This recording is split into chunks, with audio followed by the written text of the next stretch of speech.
নমস্কাৰ আমি গোটানগৰ শ্ৰীমন্ত শংকৰদেৱ মঠত আজি বহুত বছৰৰ পৰাই এনেধৰণে ৰাস উদযাপন কৰি আহিছোঁ আৰু এইবাৰ আমাৰ 19তম ৰাস মহোৎসৱ আৰু এই ৰাস মহোৎসৱ এইবেলি আমি পাঁচ দিনৰ কাৰণে অনুষ্ঠিত কৰিছোঁ। এই 5 দিনত আমাৰ বিভিন্ন কাৰ্যসূচী প্ৰথম দিনা আছিলে আমাৰ আৰতীসকলৰ নাম, দ্বিতীয় দিনা আছিলে আমাৰ ঢুলীয়া ভাওনা, তৃতীয় দিনা আছিলে আমাৰ পুতলা নাচ, আজি নাগাৰা নাম প্ৰদৰ্শন আৰু অহাকালি জুবিনক শ্ৰদ্ধাঞ্জলি জনাবলৈ আমি এটা জুবিন সাংঘাতিক অনুষ্ঠান অনুষ্ঠিত কৰিম।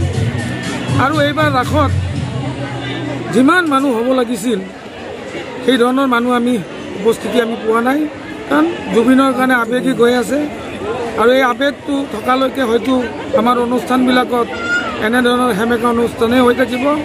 আমি আশা কৰোঁ যে জুবিনৰ ন্যায় এটা পাওক।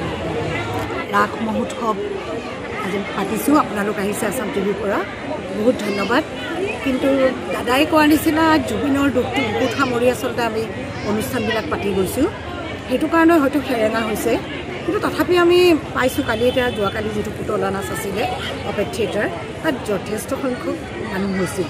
গতিকে আজিও হ'ব, লাহে লাহে আচলতে সময় যিমানে যায় তেনেকৈ 9টা বাজি 11টালৈকে মানুহ থাকিব। আৰু এই ৰাসৰ যোগেদি আমি আমাৰ হাৰ্টথ্ৰব জুবিনৰ আমি ন্যায় বিচাৰিছোঁ, সেইটোৱে আচলতে আমাৰ এতিয়া মেইন টপিকছ হৈছে। তথাপিও আমি অনুষ্ঠানটো পাতি যাবই লাগিব। গতিকে আপোনালোক আহিছে, আমি যথেষ্ট সুখী আৰু এই নিউজটো যাওক, আমাৰ গোটানগৰ সত্ৰ ৰাসৰ প্ৰচাৰ হওক, সেইখিনি আমি বিচাৰিছোঁ। ধন্যবাদ।